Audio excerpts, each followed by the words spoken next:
Welcome to MILF Ministry podcast, where we explore self-love, healing, and intimacy. My name is Ayodele Vassal, and I'm an attorney, creative, and a MILF. You can join the discussion by following at MILF Ministry on Instagram, Facebook, or Twitter, whatever you prefer. Today's topic is love versus fear, and it's dedicated to our ancestral mothers, where we're exploring my journey to live and love freely in a world of uncertainty. Today's topic was inspired by a dream that I had. I'm a woman of African descent. I was born in Jamaica. And so what that means is that my ancestral mothers went from living freely on the continent of Africa. Some of them may have lived in Nigeria. Some may have lived in Ghana, Benin, Ivory Coast. So they went from living freely and loving freely in their world to an uncertain world on the island of Jamaica. Some of my ancestors were also in Guyana, but spread throughout the diaspora. But long story short, my mothers had to learn how to remain sane, knowing that their husband and or children could be taken away from them at any moment. This matters to me because I struggle with anxiety. I struggle with fear. This is not even really connected to me being married and divorced or anything like that. I think this is something I've just carried my whole life. So when I had this dream, I remember talking to my mother and saying,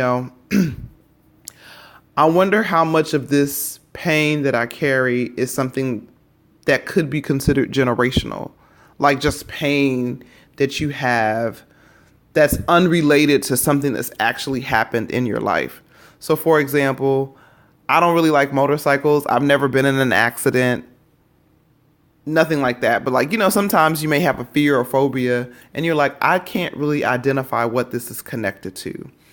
So when I talk with my family about my issues with love or my fear of love in particular after being hurt, sometimes I wonder, okay, a lot of these fears are irrational. And the rational Ayodele, the rational version of myself, knows that a lot of these fears are not rational. They're irrational.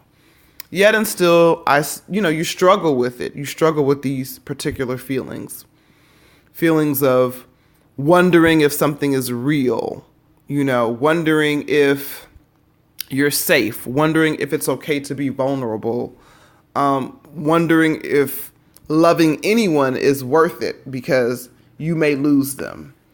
I remember having these thoughts as a child. I remember as a child thinking, what is the purpose of loving someone? You may die, they may die. Like, what is the purpose of even going through those emotions and those feelings? As a woman, I no longer feel that way, but I just remember having these thoughts of what is the purpose of being vulnerable and opening up yourself to love, knowing that you're going to possibly lose the love. So perhaps I was a morbid child. I don't know. But hence, this is today's topic, love versus fear. So if you've heard any of my other episodes, you know that I have a very close relationship to music and poetry. So what we're going to do today is we're going to stay on the same path. So India.Arie has this song called The Truth. And there's a line in the song where she says, if he ever left me, I wouldn't even be sad, because there's a blessing in every lesson, and I'm glad that I knew him at all. And I remember thinking, okay, that's cute. Yeah, okay, whatever, you're enlightened. Well, I'm not that enlightened. I don't have time to be heartbroken. I don't have time for somebody to waste my time. How is it a blessing to love and quote unquote lose? So once again, I go back to the dream of just like this conversation with my ancestral mothers of where they found the strength to love and still remain sane, knowing that the people that they love the most could disappear. And even trying to process this conversation, so to speak, in my mind. Because when you think of death, you think about, okay, I've lost someone, they have transitioned. When you think about the trauma of your child being taken away, but you know the child is alive, and you feeling spiritually, or you feeling a connection to this child, the child may be injured and you feel like, oh my goodness, or the child may be in danger and you feel like, oh my goodness, my child is in danger. The child may become a parent on their own and you may feel just that energy, but you have no way of physically being around that person. And I just remember sitting in that pain, and really just having to take a step back and honor my ancestral mothers to say, I know you loved because I am here and I'm a product of your love. And what I mean by that is these women did the best that they could under the circumstances to instill love despite their traumatic situation and pass the love down generation to generation so that I could be the woman that I am today, focused on being free, yet still remembering the journey that they have gone through. And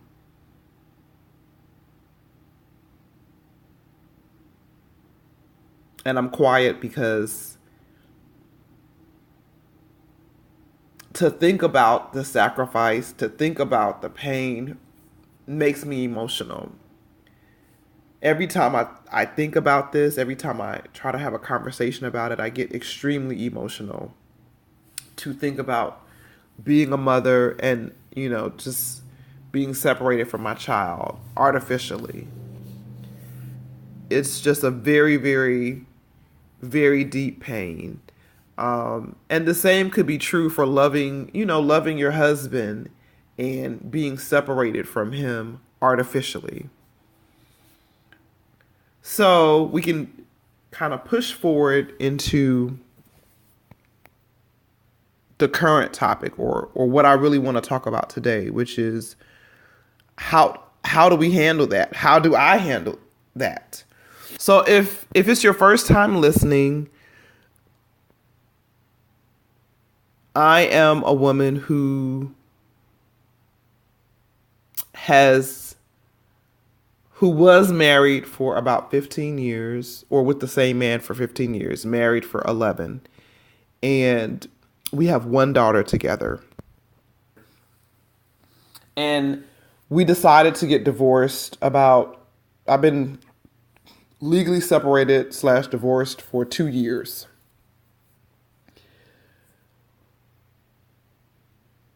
When I first decided to leave him,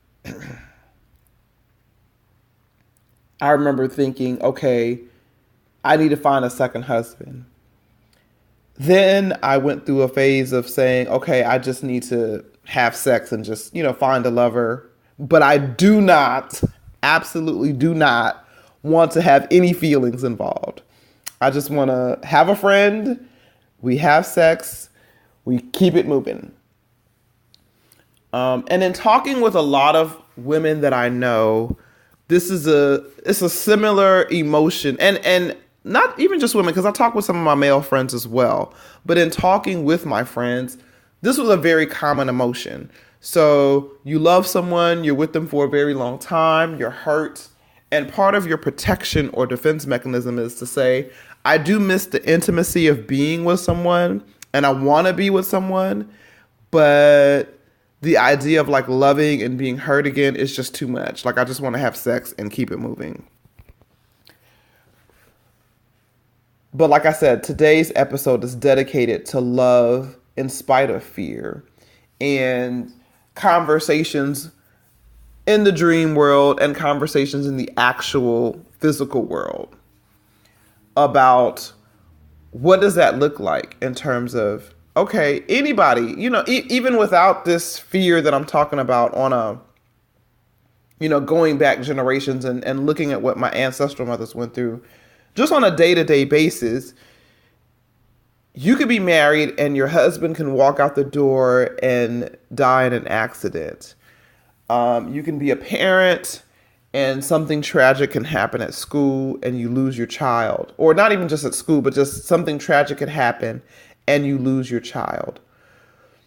So loss is real. Loss exists every day.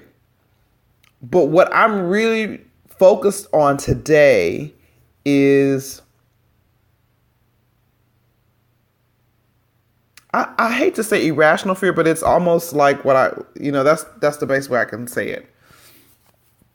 So what I'm focused on today is how do you, when you have finally made the decision, to be healthy, to be happy, how do you take the steps to be sane and open up your heart again to love, despite knowing that loss could be on the other side? How do you overcome that anxiety? How do you push past that fear?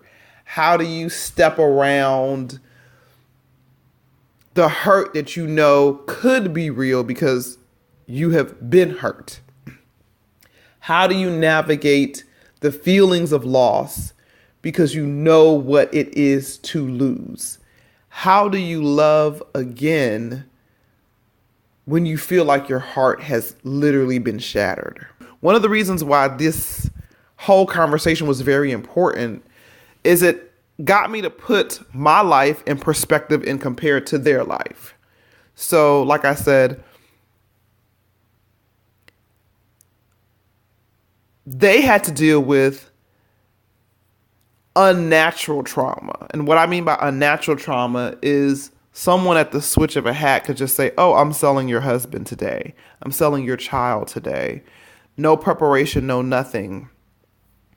And these people are still alive, right? These people that you love, your child, your partner is still alive. And as you all listen to more and more episodes with me, you'll start to understand my relationship with energy. And to me, once again, that thought is extremely traumatic.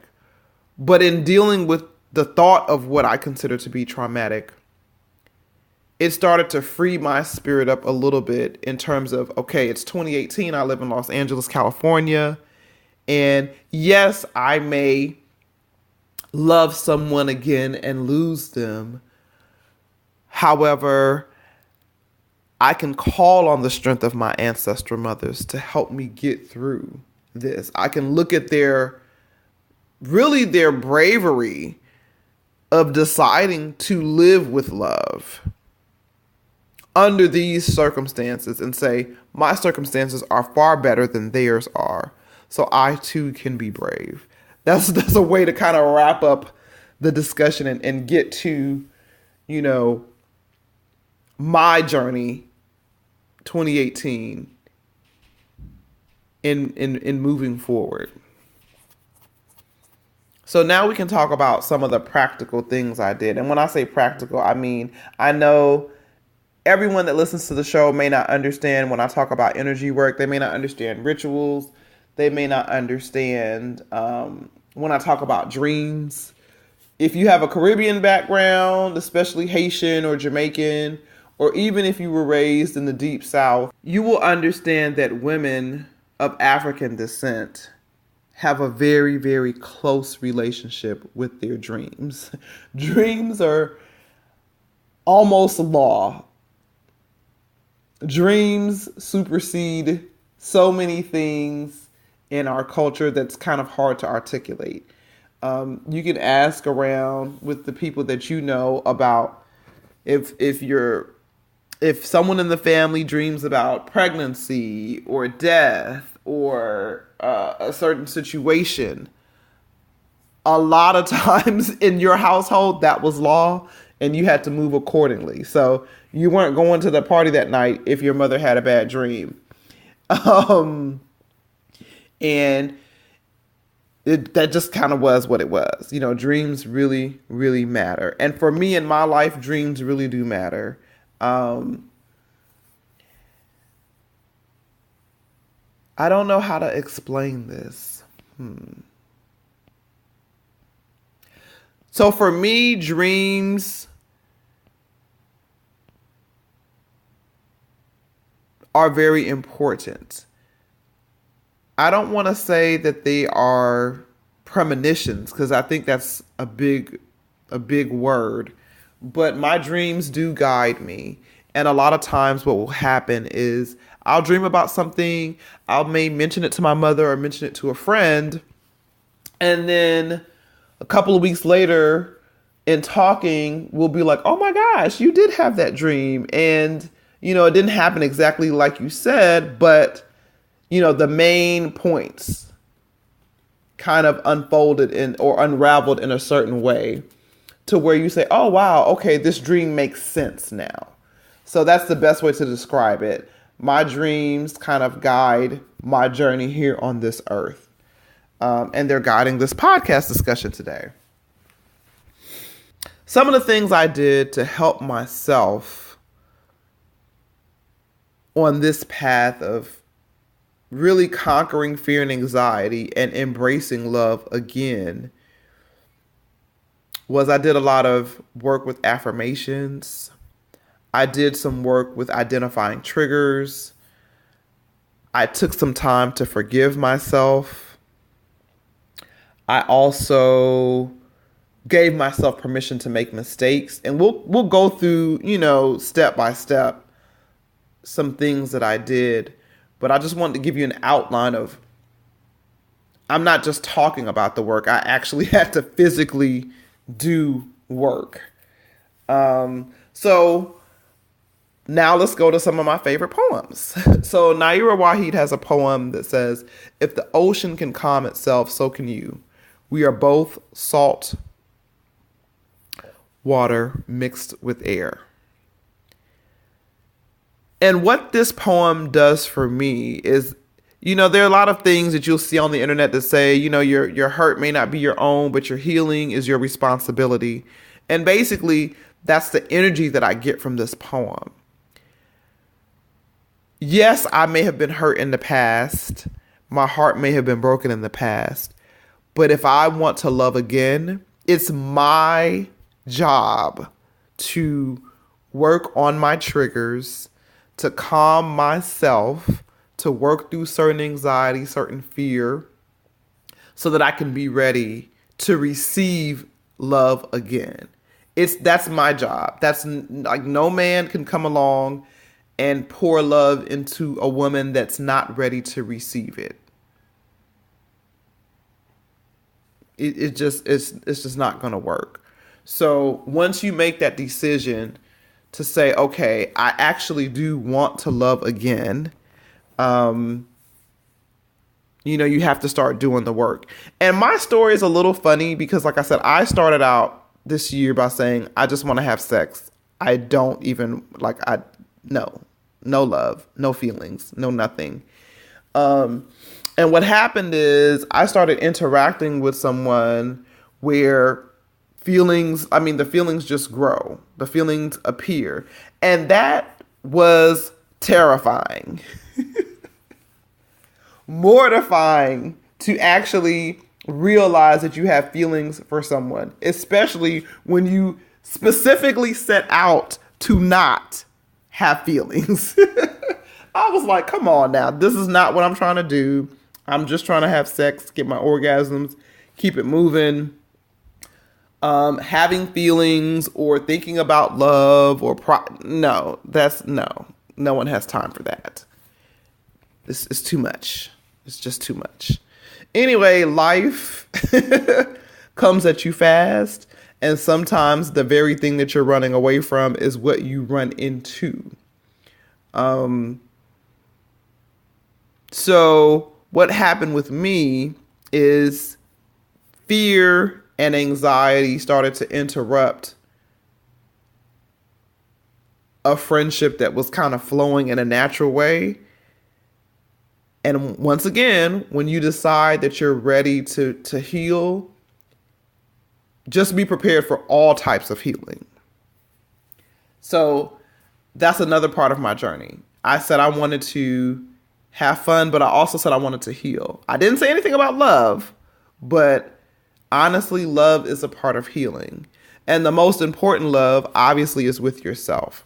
So the first thing I did was sit down and identify triggers, like what actually gives you anxiety, what gives you fear, what makes you angry, what makes you hurt, what causes a sense of loss, right? And I don't have to get personal and say, oh, I'm afraid of this or I'm afraid of that. But identifying your triggers is very, very empowering. And also your irrational fears. Because some fears are rational, like you don't want to be hurt. That's a rational fear. No one should want to be hurt. But when you sit down and you write your fears down, something very powerful can happen, especially when the fears are irrational. Because what can happen is the universe can start to teach you that your fears are irrational. And that's what started to happen with me. So I wrote down, because I'm Iodele and a Scorpio and type A and an attorney, I probably wrote down 3 or 4 pages of fears. I'm comfortable sharing this with you all. And I mean the most random, mundane things I wrote down that really bother me. They may sound ridiculous to other people, but I wrote them down. And I said to the universe, these are things that I struggle with. I know they have nothing to do with my partner. Like these are my issues. And because I want to live freely and love freely, I have to work on these. Like I have to sit down and dive into this. I must. So I wrote them down, and what the universe did for me was I started to see firsthand how irrational some of my fears were, because some of my concerns were eradicated. And I'm trying to I'm trying to think of a safe example I can give you without telling all of my business and protecting the identity of the innocent.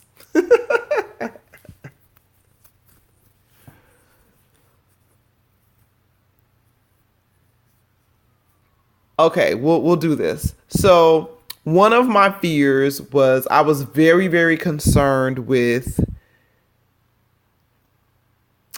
is my experience real? And what I meant was someone was expressing feelings for me and I was concerned with their, like, is this person being sincere?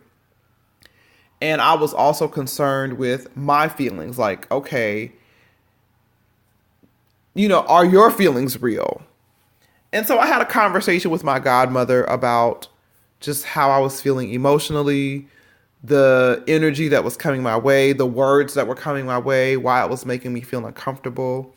And my godmother gave me the most freeing advice I have ever heard in the world. It may make sense to you, it may not, but I'm going to share it anyway. And she said, who cares if it's real? In other words, when you're interacting with someone, she was saying, who cares if they actually love you or not? Focus on the energy and their behavior and how that makes you feel. And give yourself permission to be happy in those moments. If someone actually loves you, their behavior will dictate that over time. But you don't need to spend your time trying to figure out if in that exact moment, if someone says, I love you, I care about you, I like you, or whatever they're saying, you do not need to waste time diving into the sincerity of every word out of everybody's mouth. Like, you'll drive yourself insane trying to think and process and overanalyze others' actions. And to some people, that may seem ridiculous. Like, no, you should absolutely know if someone's being sincere and if they love you. But I think her point was a little bit deeper. It's not about actually know or not knowing. The only way to know if someone loves you is to give them time to love you and to look at their actions, right? And you won't really know that until you go through your experience. And that was her point. She was saying that, you have to give yourself permission to actually have a relationship. You can't rush to the deadline. Give yourself time to sit in those feelings and have your experiences and move forward. And yes, use your common sense. So yes, someone says they love you, but every time you're around them, your energy feels off, or you feel imbalanced, or you feel drained, or you don't feel good. Pay attention to that. They say they love you, but they're lying to you. Pay attention to that. They say they love you, but they're being irresponsible, either with their money in regards to you. They're being irresponsible with their health. The things that can happen where you say, okay, your words and your actions don't match. But her bigger point was, you have to actually give someone time to show you how they feel. You just have to, so that you can live that life. The next thing that I had to do was give myself permission to make mistakes. So if you recall at the beginning of the episode, I was talking about after I left my ex-husband, immediately having thoughts of looking for a second husband. And that really stemmed from my pain, and me not forgiving myself. My attitude was, I hurt my child, I hurt my ex-husband by telling them that I didn't want to be married anymore. And at minimum, I must find the perfect second husband. Because if I don't do that, then I would have broken our family apart for nothing. Fortunately, I have good people around me that love me very much and help me understand that that's not how you live life. You don't put all that pressure on yourself.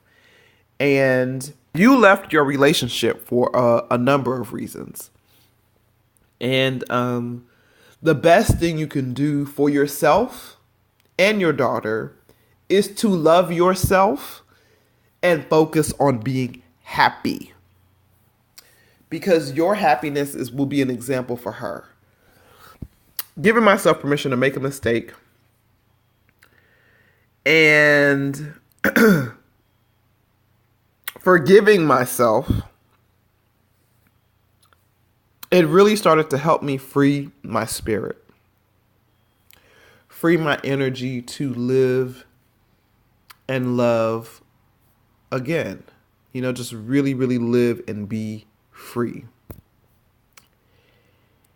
And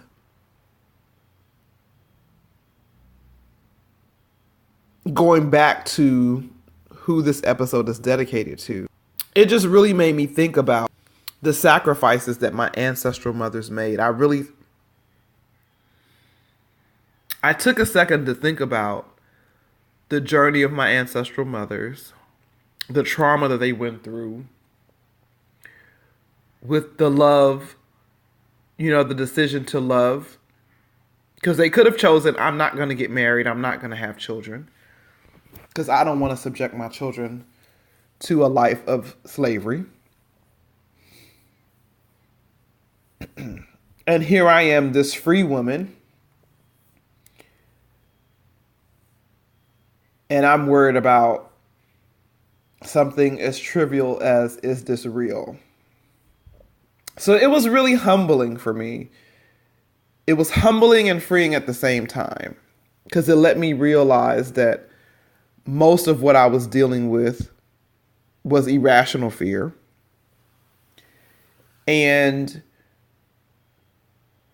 because we are beings that, we're, at least how I see myself is that I'm made of love and I'm made to love. And when I say made to love, meaning that I'm made to give love, that's my natural state of being, giving love. And I'm also made to receive love. That some of the things that I wanted to do because I was afraid were just going to be unnatural for me. And in giving myself permission to make mistakes, number one, and in forgiving myself, I really just freed myself to love again. I also gave myself permission to be vulnerable, because when you're hurt, you actually don't want to be vulnerable. There's another poem by Nayyirah Waheed that says, "Be softer with you. You are a breathing thing, a memory to someone, a home to a life." And as a woman, I just want to make sure that you know that it's okay to be softer with yourself, to be vulnerable. When you decide that you're ready to love again, pray for discernment. Pray that you can trust yourself to make a good decision. And like I said, when you give yourself permission to make a mistake, you kind of free yourself. Like, you're not out here trying to impress people. You're not out here trying to do anything but find your true happiness. And when you walk around and navigate your environment with that energy, I think you'll start to see some different results. Meaning that it's okay to be vulnerable, it's okay to be soft, and it's okay to make a mistake. So in forgiving myself, I started to focus on a new life, what that looked like, what that felt like. In terms of joy, pleasure, friendship, intimacy, what did a new life look like to me? And being brave enough to say, this is what I want. Because part of my fear and anxiety had me feeling like I did not deserve pleasure. I did not deserve joy. Because I was the one that chose to leave.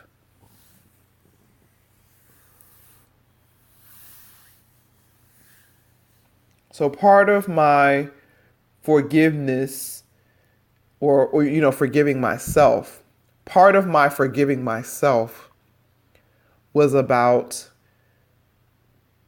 my relationship with myself and me telling myself that I could be soft, I could be vulnerable, I could seek joy, I could see pleasure, and that it didn't have to be perfect. It didn't have to be forever. It didn't have to be permanent. It was okay for me to try and figure things out one person at a time, two people at a time, through like whatever way I wanted to do it. That was okay. And that has really been the most freeing thing for me to sit back and really empower myself to say, Ayodele, you're working towards love again. You're working towards happiness again. And we're going to push past the fear and anxiety in this manner. You're going to tell yourself life doesn't have to be perfect. You're going to tell yourself that your next relationship does not have to be marriage or be forever. You're going to tell yourself this is what you're looking for in terms of human connection. You're looking for joy, laughter. You're looking for pleasure.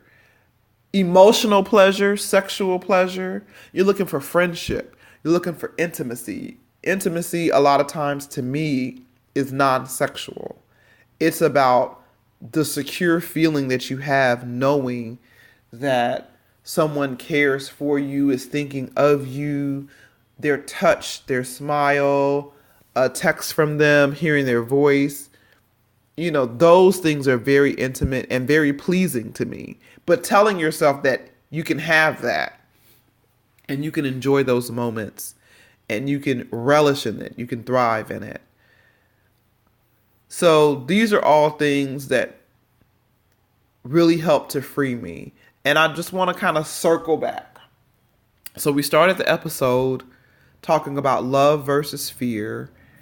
We talked about the trauma that my ancestral mothers went through because they had to live every day knowing that they could lose their partner or their child, and how they fought to remain sane despite all of that.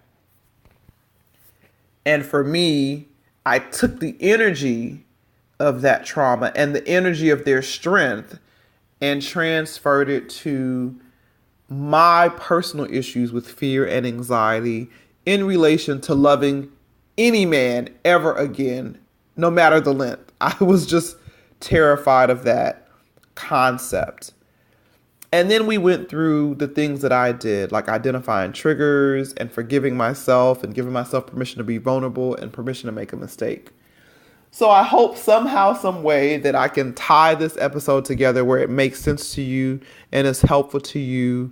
And I hope that my ancestral mothers understand what I was trying to do with this episode. And I hope that you, the audience, understand what I was trying to do with this episode. Because like I said, this podcast is about self-love, healing, intimacy. It's about so many things. And we'll have time for more shenanigans. We'll be talking about lots more sex and lots more shenanigans. We'll have episodes where we get into some fun stuff. But I really wanted to just take a moment to talk to you about something that I have struggled with this year. And to talk to you about the things that I did to push past the fear. And I want to thank you for listening to this episode of MILF Ministry Podcast. If you enjoyed today's discussion about love versus fear, please share this episode with your family and friends. You and your family and friends can join the discussion by following @MILF Ministry on Instagram, Facebook, or Twitter.